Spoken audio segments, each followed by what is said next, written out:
Bueno, continuando con la sesión del día de hoy, como segundo tema, hablaremos aspectos constitucionales del arbitraje en el Perú. Para ello, contamos con la presencia de la distinguida doctora Viviana Barrera Moncada,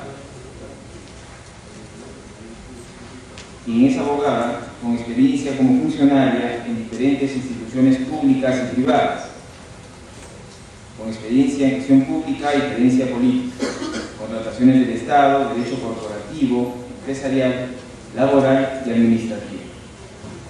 Especialista en mecanismos alternativos de resolución de conflictos, conciliación extrajudicial, arbitraje comercial privado, arbitraje con el Estado, arbitraje internacional y arbitraje de inversiones, gestión y administración de centros de arbitraje.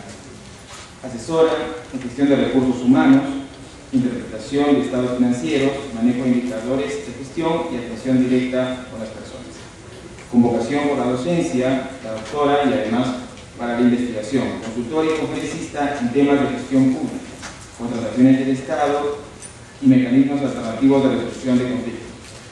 Árbitro del Centro de Arbitraje de la Cámara de Comercio y Producción de la Libertad, del Centro de Arbitraje de la Cámara de Comercio de Huancayo, del Centro de Arbitraje de la Cámara de Comercio de Santa y del Centro de Arbitraje del Colegio de Ingenieros del Perú, Consejo Departamental de la Libertad, entre otros.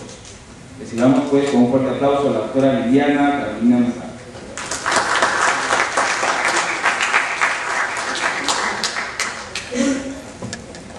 Gracias, Silvio. Buenos días a todos.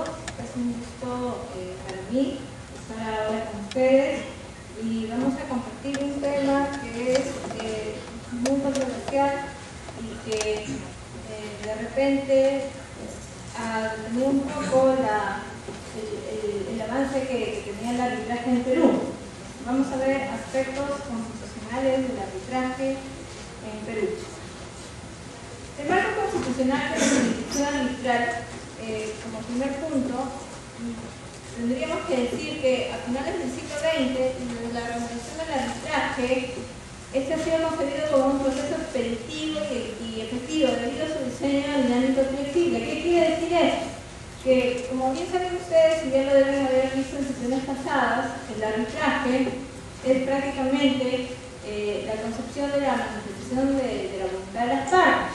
¿Y qué implica ello?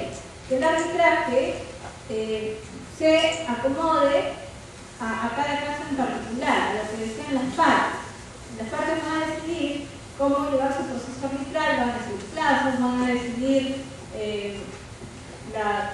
qué actuaciones se van a llevar, de repente qué medios probatorios, muy al margen de lo que decían los árbitros. Entonces, en ese sentido, el arbitraje, a diferencia del Poder Judicial, es un mecanismo que es mucho más rápido, económico y eficaz.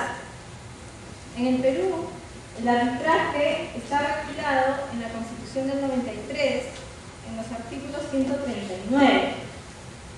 El artículo 139 establece como jurisdicciones la jurisdicción ordinaria, el Poder Judicial, y la militar y la arbitral. En consecuencia, el arbitraje está reconocido constitucionalmente. Adicionalmente a ello, el artículo 62 y el 63 establece el arbitraje como mecanismo de solución de conflictos y es un tanto obligatorio hoy día para los conflictos con el Estado, la contratación pública, que lo deben haber visto en la exposición anterior con el doctor Ricardo.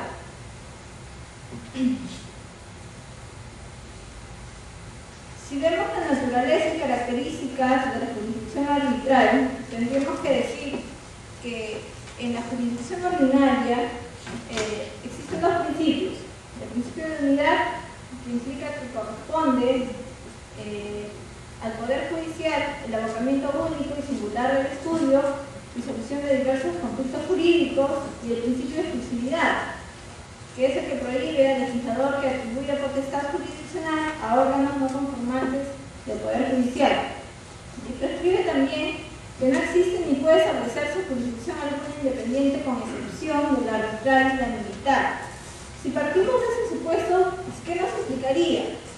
Que según el artículo 139, en su inciso 1 del ordenamiento constitucional vigente, se consagra la naturaleza del arbitraje como excepcional. ¿Y qué determina?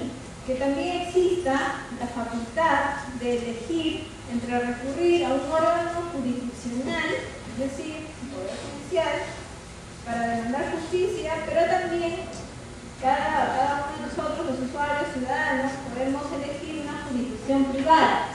¿Y por qué? Porque realmente el Poder Judicial ya no se ha dado abasto para poder cumplir con todos los requerimientos, con tanta carga procesal que ahora tiene. El Estado ha tenido que establecer mecanismos alternativos, como son la conciliación extrajudicial y el arbitraje, para poder de repente despojar un poco del trabajo que tiene y hacer más eficaz el acceso de la justicia, ¿no?, de cada uno de nosotros. Si vamos al tema en sí, el amparo arbitral, que es el tema que vamos a tocar, que es prácticamente lo ligado a la constitucionalización del arbitraje, diríamos en principio que el amparo procede contra el hecho de omisión por parte de cualquier autoridad, funcionario o persona que vulnera o amenaza los demás derechos reconocidos por la Constitución, con excepción de los derechos relativos a la libertad individual e información contemplados en la acción de habeas data, habeas corpus, respectivamente. Bueno, los derechos que protege, yo creo que eso lo pasamos un poco porque todos somos abogados. ¿Sí, todos somos abogados? ¿Todos son abogados? ¿Sí? ¿La mayoría? Bueno, los derechos que protege, entonces veamos algunos: el de igualdad, no ser discriminado por razón de origen, sexo, raza, el ejercicio público de cualquier confesión religiosa, el derecho a la información, de opinión y expresión, a la libre contratación, es decir, que el Estado no puede intervenir en los contratos de los privados, a la creación artística, intelectual y científica, a la inviolabilidad y secreto de los documentos privados y de las comunicaciones, la libertad de reunión, al honor, intimidad, voz, imagen, rectificación, al trabajo. No se le puede privar a nadie del trabajo, a la sindicalización, negociación colectiva, huelga, a la propiedad, herencia, entre otros, ¿no? Es muy largo de seguir enumerando todo. Y los demás derechos que la Constitución reconoce en este sentido, en este tema de amparo arbitral. Ahora vamos a ver los casos emblemáticos de amparo arbitral y cómo es que el tribunal ha resuelto. El caso más conocido, y no sé si ustedes lo han visto, lo han escuchado, es el de las algamarcas, que es justo de la compañía minera de la marca versus Sullivan. ¿Alguien ha escuchado este caso? ¿Sí? Acá vamos a ver. En este caso, ¿qué pasaba? El debate que existía sobre la procedencia del amparo arbitral fue solucionado con el primer precedente de observancia obligatoria que el TC, el Tribunal Constitucional, emitió sobre este tema en el expediente número 6167-2005, ya que en él se estableció claramente que debe protegerse la jurisdicción arbitral en virtud del principio de no interferencia. A ver, en este caso, y ustedes, no sé si ha sido expositor también de este diplomado, estuvo el doctor Fernando Cantuarias. ¿Qué pasó con este proceso arbitral? Una de las partes, y de manera de repente malintencionada, y con todas las con toda la intención, valga la redundancia, de entorpecer el proceso arbitral, denunció al doctor Cantuarias. Y Cantuarias interpuso una acción de habeas corpus, y a partir de ese habeas corpus es que el Tribunal Constitucional se manifiesta y aprovecha en esta sentencia para establecer precedentes vinculantes para lo que es amparo arbitral. Entre los precedentes que estableció, podemos resumirlos. El primero, que brindó el inicio y desarrollo de un proceso arbitral sin la interferencia del Poder Judicial. Es decir, dijo, el proceso arbitral es reconocido constitucionalmente, no es susceptible de interferencia de la jurisdicción ordinaria o de algún organismo funcionario. ¿Por qué? Porque ¿qué pasaba? Con medidas cautelares justamente estaban queriendo suspender la actuación de los árbitros o del tribunal arbitral. Y por eso es importante, ese es uno de los casos emblemáticos donde el Tribunal Constitucional se manifiesta y reconoce otra vez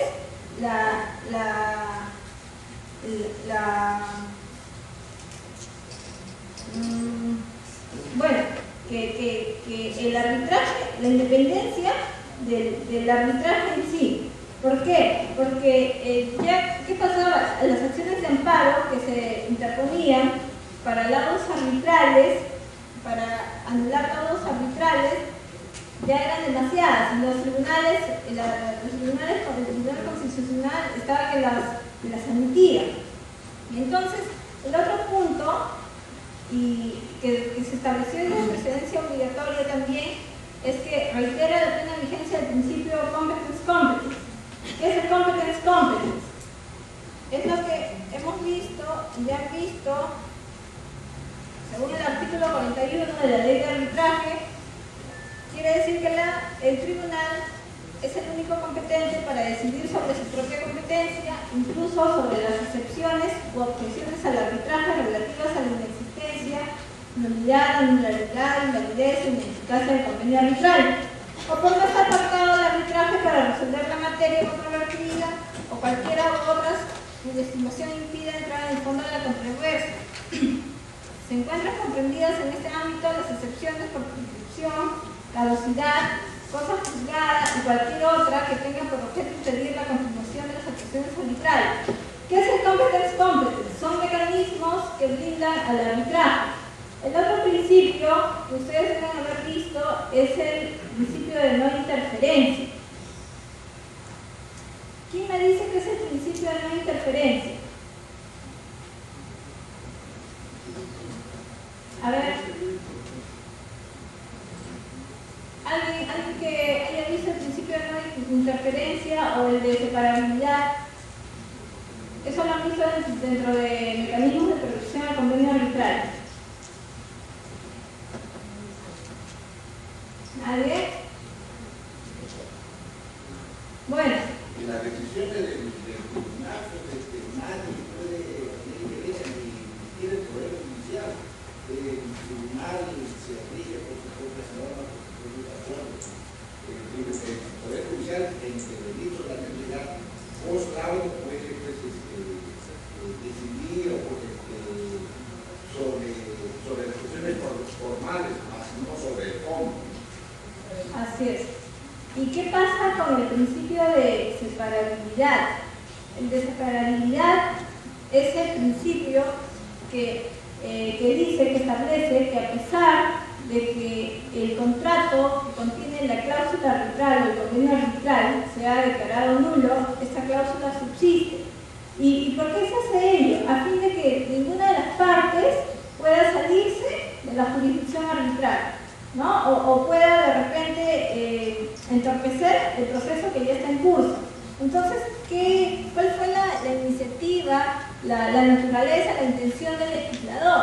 Fue, mediante el competence, decirle que un tribunal arbitral eres competente para decidir sobre tu propia competencia. Entonces, si cuestiona que no eres el indicado, igual lo resuelves tú y ya no se va a otra vía. Y el de separabilidad igual, que si me cuestionan el convenio arbitral, el contrato que lo contiene o otras cláusulas, entonces tampoco invalida y no permite que las partes salgan del arbitraje a la jurisdicción ordinaria o que pueda haber conflictos entre ellos.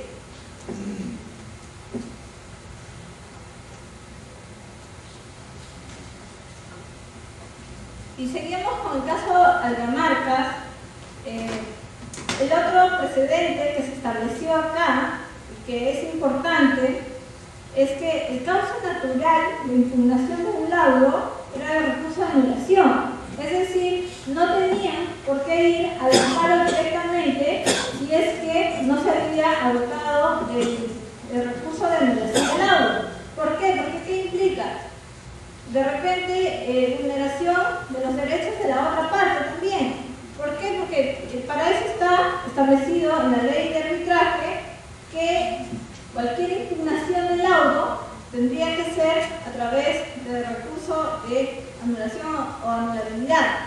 Es decir, establece un control ex post a posteriori. No dice que el laudo se quede sin controlar, más allá de repente por cuestiones de forma, porque ustedes saben que el laudo solamente se puede cuestionar, se puede invocar su anulabilidad por cuestiones de forma, no de fondo. Entonces, ¿qué dice? Ok, puedes de repente ejercer tu Poder Judicial, Tribunal Constitucional, un control de los laudos en cuanto a la no vulneración del debido proceso, etcétera, etcétera, pero después de haberse agotado todas las vías que establece la ley de arbitraje. ¿Por qué? Porque si no, no tendría sentido, ¿no? Que se haya establecido el recurso de anulación y que se esté saltando. Otro de los precedentes que se estableció aquí también fue que no proceden los procesos constitucionales cuando no se hayan agotado las vías previas que establece la ley de arbitraje. Y esto es el recurso de anulación o de repente que el agravio constitucional se manifieste o se base en lo que se pudo haber resuelto con una rectificación o lo que se pudo haber resuelto con una aclaración, con una integración o con una exclusión del aula. Entonces, en conclusión, en el amparo arbitral, en el caso de las Algamarcas versus Zuiden, el Tribunal Constitucional estableció ciertos lineamientos que justo estaban orientados a impedir la interferencia del TC en cuestiones de fondo y sin antes agotar las vías que establecía la ley de arbitraje, es decir, blindaba un poco más el arbitraje y daba pie para que este pueda seguir desarrollándose en el Perú de una manera mucho más estable. El control ex post laudo es justo en este grafiquito, el inicio del proceso, el fin del proceso arbitral, que es con el laudo. Antes solamente proceden recursos internos según el artículo 49 de la ley de arbitraje. El de reconsideración, ustedes solamente pueden reconsiderar las resoluciones del tribunal. Después de ello, después del fin del proceso, tendrán el recurso de anulación y después del recurso de anulación, el amparo. Ahora, el control del Poder Judicial. El artículo 3 de la ley de arbitraje nos establece principios y derechos de la función arbitral. ¿Qué nos dice allí? 1. En los asuntos que se rijan por este decreto legislativo, no intervendrá la autoridad judicial salvo en los casos que esta norma así lo disponga. Es decir, dice, Poder Judicial, no puedes intervenir dentro del proceso arbitral. 2. El Tribunal Arbitral tiene plena independencia y no está sometido a orden, disposición o autoridad que menoscabe sus atribuciones. ¿Y por qué establece esto la ley de arbitraje? ¿Quién me dice cuál es el sentido de establecer este numeral dentro del artículo 3 de la ley de arbitraje? ¿Por qué creen que se estableció esto? ¿Qué pasaba en ese momento? A ver, por el fondo, alguien que tenga idea de lo que estaba pasando cuando el legislador estableció justo esos principios y derechos de la función arbitral, ¿qué podría estar sucediendo en ese tiempo? Anteriormente, algo que las partes, para traerse abajo un laudo, presentaban un sinnúmero de recursos al Poder Judicial y el Poder Judicial daba pues algún tipo de acciones a fin de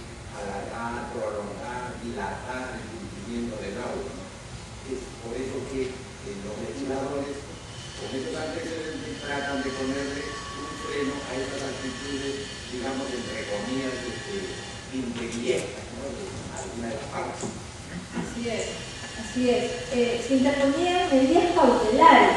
Las medidas cautelares iban orientadas a paralizar el proceso arbitral o a decirle al tribunal, oye tribunal, debes detener las actuaciones porque se están vulnerando tales y tales derechos, y hasta que no se resuelva esto, se paraliza todo el proceso arbitral. Entonces, por ello es que se estableció en el artículo 3 del decreto legislativo 1071 estos principios y derechos de la función arbitral. Y aquí hay algo muy importante.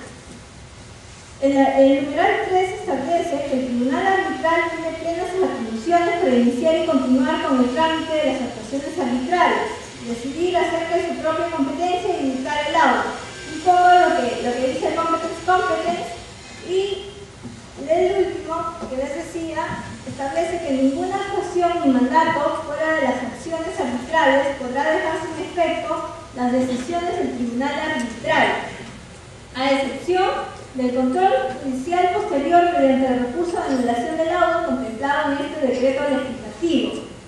Cualquier intervención judicial distinta dirigida a ejercer un control de las funciones de los árbitros o a interferir en las actuaciones arbitrales antes del laudo está sujeta a responsabilidad. Es decir, que los jueces que ordenen medidas cautelares que podrían entorpecer, que estén tendenciosas o a parar los procesos arbitrales, a dilatarlos, están sujetos a responsabilidad y las partes podrían accionar de la manera correspondiente, ¿no? El principio de competence, que ya lo hablamos, que es el que brinda el arbitraje junto al de autonomía o separabilidad y al de no interferencia. ¿Dónde está consagrado el principio de no interferencia?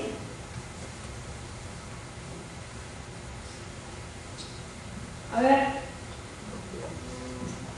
ustedes lo deben haber visto en Naturaleza Jurídica del Arbitraje al inicio del diplomado, el principio de no interferencia. ¿Dónde está consagrado el principio de no interferencia?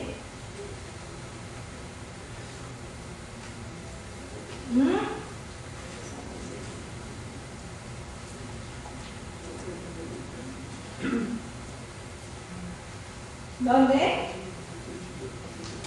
En el artículo 139 de la Constitución, donde se establece la jurisdicción arbitral como una excepcional.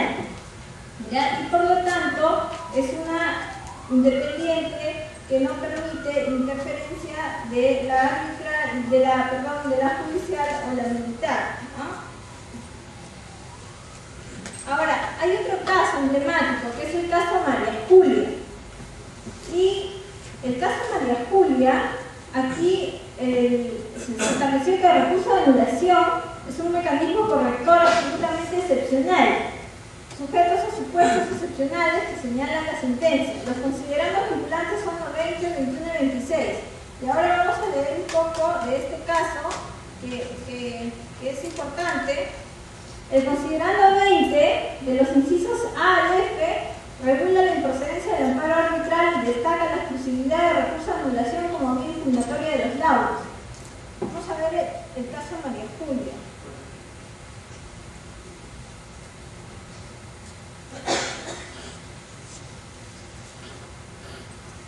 ¿Qué dice el TC en el numeral 20? Dice, de acuerdo con lo indicado, líneas arriba y con la finalidad de establecer de modo claro y preciso los criterios que utilizarse en materia de amparo arbitral, este Supremo, intérprete de la Constitución, establece con calidad de procedentes vinculantes las siguientes reglas. Y establece ciertas reglas para la improcedencia del amparo arbitral. La primera es que el recurso de anulación previsto en el decreto legislativo 1071 y por razones de temporalidad o de apelación y anulación para aquellos procesos sujetos a la antigua Ley General de Arbitraje constituyen vías procedimentales específicas igualmente satisfactorias para la protección de derechos constitucionales que determinan la improcedencia del amparo de conformidad con el artículo 5, inciso 2 del Código Procesal Constitucional, salvo las excepciones establecidas en la presente sentencia. Es decir, que te dice que el recurso de anulación es igual de satisfactorio, ¿no? Y protege los derechos constitucionales. En consecuencia,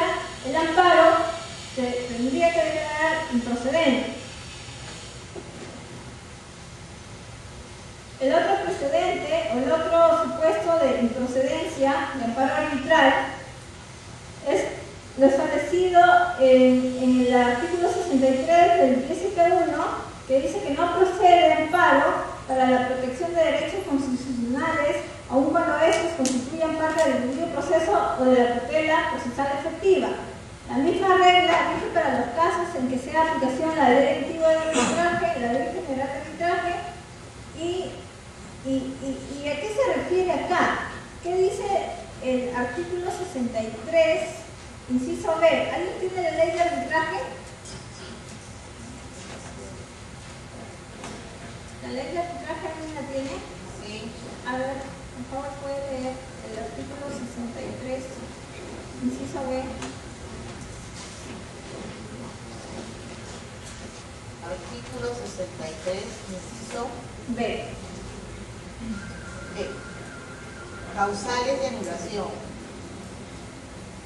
Artículo 1. El laudo solo podrá ser anulado cuando la parte que solicita la anulación alegue y pruebe, inciso B, que una de las partes no ha sido debidamente notificada del nombramiento de un árbitro o de las actuaciones arbitrales o no ha podido por cualquier otra razón hacer valer su derecho. Gracias. ¿Qué implica entonces? Que si el agravio, el amparo, está basado en esta causal, entonces también debe ser declarado improcedente. ¿Por qué? Porque puede ser invocado mediante recurso de anulación. Y es improcedente también el amparo para cuestionar la falta de convenio arbitral, porque eso también está establecido en la ley de arbitraje.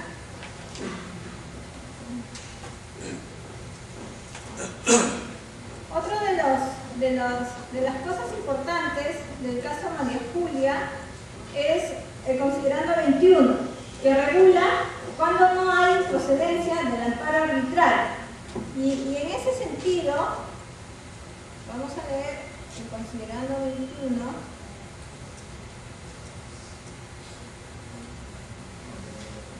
Dice, no podrá declararse la improcedencia del amparo arbitral por aplicación del artículo 5º, inciso 2 del Código Procesal Constitucional en los siguientes supuestos.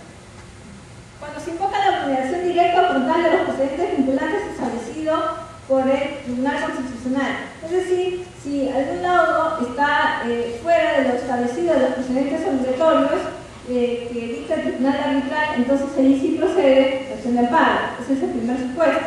El segundo supuesto es cuando en el laudo arbitral se ha ejercido control difuso sobre una norma declarada constitucional, es decir, que los árbitros han fundamentado su laudo, su opinión, su decisión en alguna norma que está debajo de otra que debieron haber aplicado y que el tribunal ha declarado con rango constitucional. Invocándose, dice, la contravención del artículo 6 del título preliminar del Código Procesal Constitucional. El último supuesto es que cuando el amparo sea interpuesto por un tercero que no forma parte del convenio arbitral y se sustente en la afectación directa y manifieste sus derechos constitucionales a consecuencia del laudo pronunciado en dicho arbitraje, salvo que este tercero esté comprendido en el supuesto del artículo 14 del decreto 10.1. ¿Qué implica ello? Que aquí sí procede, por ejemplo, amparo de un tercero que no ha sido parte del arbitraje. ¿Qué puede ocurrir? Que se esté discutiendo de un derecho de propiedad y que, bueno, X es propietario de un inmueble y B aduce también ser propietario. ¿Y qué pasa? De repente fue una compra-venta, por ejemplo, en Minuta, luego B vende el mismo bien a otra persona y entabla un arbitraje ficticio para establecer un mejor derecho de propiedad o despojar de la propiedad a X, ¿no? Entonces, allí sí, X, si bien es cierto, no ha sido parte del proceso arbitral, pero sí procede, o su opción de amparo que este interponga va a estar declarada procedente. ¿Por qué? Porque se sustenta en la afectación directa y manifiesta de sus derechos constitucionales, que es el derecho a la propiedad, ¿no? Y al derecho a la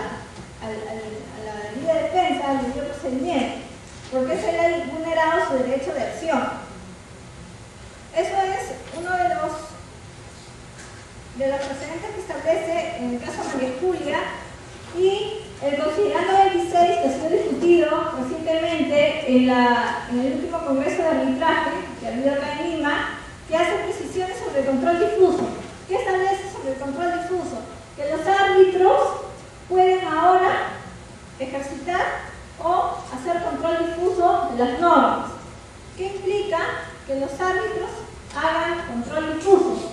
Que si hay una norma de rango constitucional y otra de menor jerarquía, apliquen la primera, ¿ya? Entonces, esas son las nuevas innovaciones que trae el caso María Julia para el arbitraje en Perú. Otro caso es el de Proime en África. En esta sentencia, el TC, siguiendo la línea jurisprudencial iniciada con el caso Algamarcas, sobre el ámbito de control constitucional del laudo arbitral, precisó algunos supuestos adicionales sobre la procedencia del amparo en contra del laudo. Los considerandos vinculantes es el 4 y los incisos de A al E. Pero ¿qué pasa? Aquí también el Tribunal Constitucional tiene ciertos lineamientos y es más, como que se desliza un poco en las opiniones que venía esbozando, ¿no? Y dice que el laudo es inapelable, pero que el laudo también está sujeto al control y que este control, tal como se decía en el caso de las Salgamarcas, se hace a través del recurso de anulación, pero luego de ello el laudo arbitral está sujeto al control constitucional, siempre que se vulnere un derecho constitucional. Como que el tribunal de repente ya no tiene la misma opinión firme y de seguir blindando el arbitraje. ¿Y qué pasa? A ver.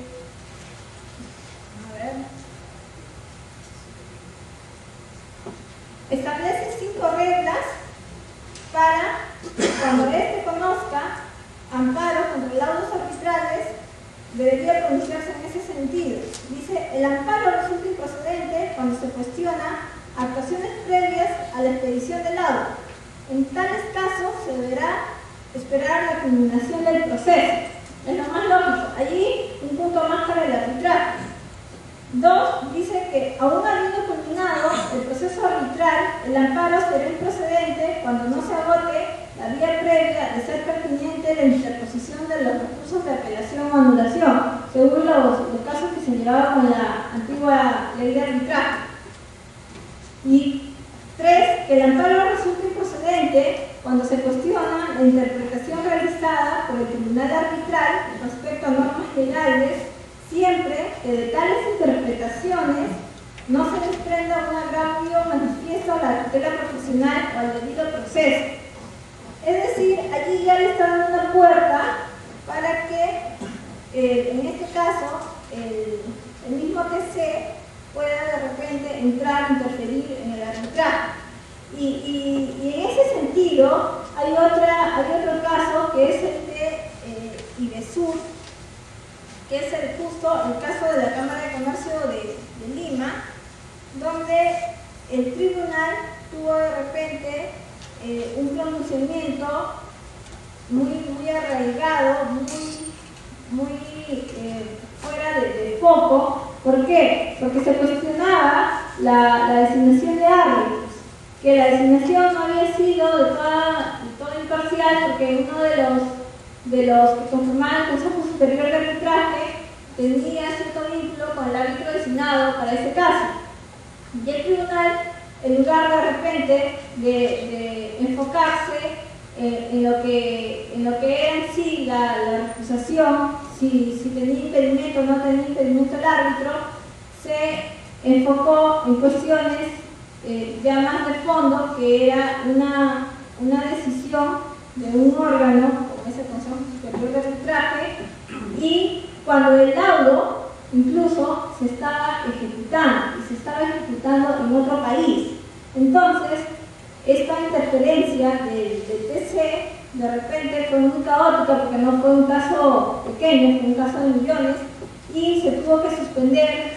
Y bueno, no sé, no he visto más de ese tema, pero no sé cómo con las obligaciones que ya se habían ejecutado. Supongo que se tendrían que haber devuelto y bueno, causó toda una serie de caos porque el proceso se tuvo que retraer hasta donde se cometió la infracción o el agravio. En ese caso PROIME, el otro precedente que establece el tribunal es la valoración y calificación de los hechos y circunstancias sometidas a arbitraje. Nos dice que son de exclusiva competencia de los árbitros. Es decir, otra vez dice, el competence está por encima de todo. Y en buena hora que el arbitraje otra vez lo blinda. Y dice, los que deben resolver conforme a las reglas del arbitraje, salvo que se advierta una arbitrariedad manifiesta en dicha valoración o calificación que pueda constatarse de la simple lectura de las piezas que se adjuntan al proceso sin que sea necesaria una actividad probatoria adicional. Es decir, bien, porque se establece prácticamente el mismo supuesto acá sería vulneración del debido proceso, de repente notificaciones fuera de plazo, que es lo normal o correcto, ¿no? Pero ojo, las notificaciones fuera de plazo y todas las incidencias las tienen que dejar manifiestamente establecidas dentro del proceso, ¿no? Tienen que ustedes indicar por qué no están de acuerdo o cuál es el agravio que se está cometiendo y el tribunal tendrá que rectificar. Si no rectifica, ustedes tendrán que dejar muy en claro que será posible causarle anulación del auto. Y la quinta y última precedente vinculante que establece el TC, en este caso, es que quien alega una violación de un derecho constitucional que resulte de una arbitraria interpretación de normas o hechos producidos en el trámite del arbitraje deberá acreditarlos de manera objetiva y específica, precisando en qué ha consistido dicha irregularidad, así como el documento o pieza documental en el que constata dicha vulneración. Es decir, no simplemente son hechos, esbozos, sino tiene que estar todo debidamente probado. Y en este caso se declara improcedente también el amparo. Y en el caso de la Julia hay otra cosa muy importante que estableció el Tribunal Constitucional. El Tribunal también establece que todos los amparos que se hayan venido ventilando sin que antes se haya agotado las leyes previas, es decir, el recurso de anulación tendría que dejar declarados improcedentes. Y a la fecha hay muchos casos que se tienen que declarar improcedentes y que ya se declararon improcedentes.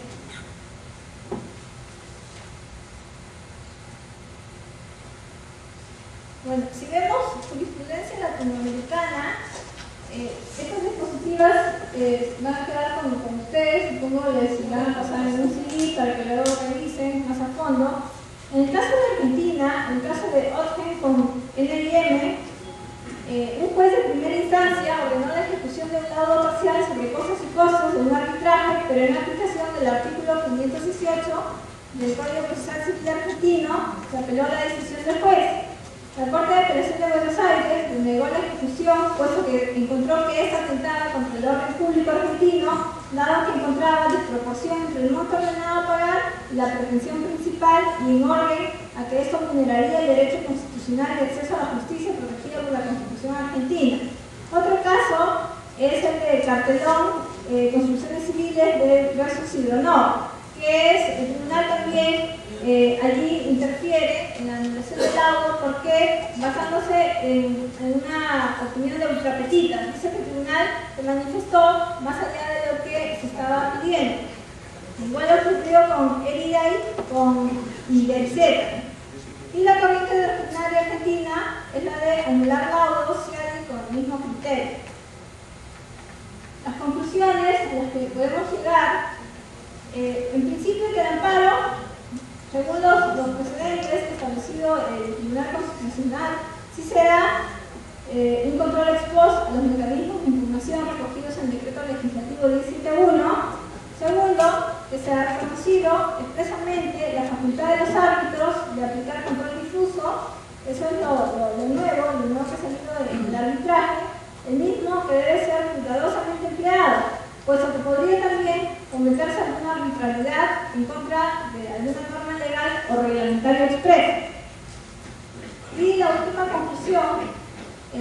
el Tribunal Constitucional en los últimos años ha tenido algunas resoluciones bastante controversiales sobre temas de arbitraje, como es el tema del INDESUR, por ejemplo, que ya va a cuestionar, y otros casos más, que va a cuestionar sobre el fondo del asunto, ya no va por cuestiones de forma. Entonces, eso también sería inconstitucional, porque si la Constitución establece que la jurisdicción arbitral es independiente, no permite entonces interferencia del Poder Judicial y el TC, el estar pronunciándose sobre el fondo, sobre lo que es materia de pronunciamiento de los árbitros, entonces estaría incurriendo en infracción también a la Constitución.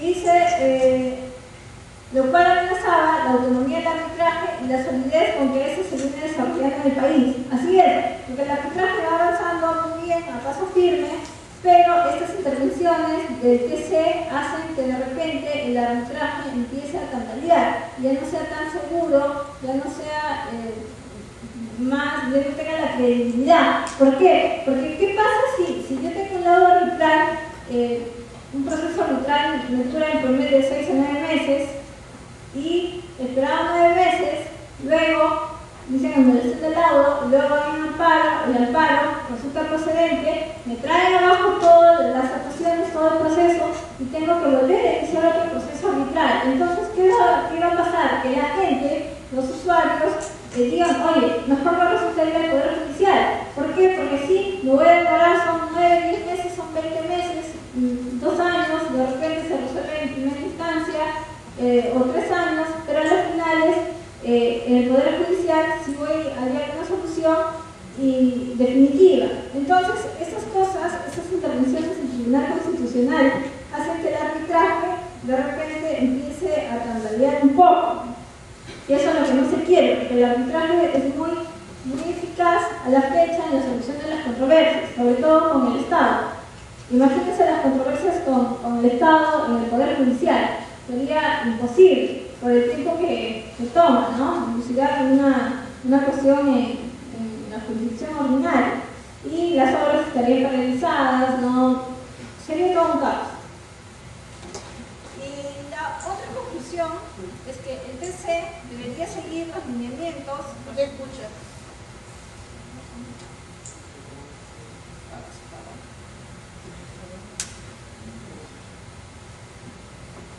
Técnico.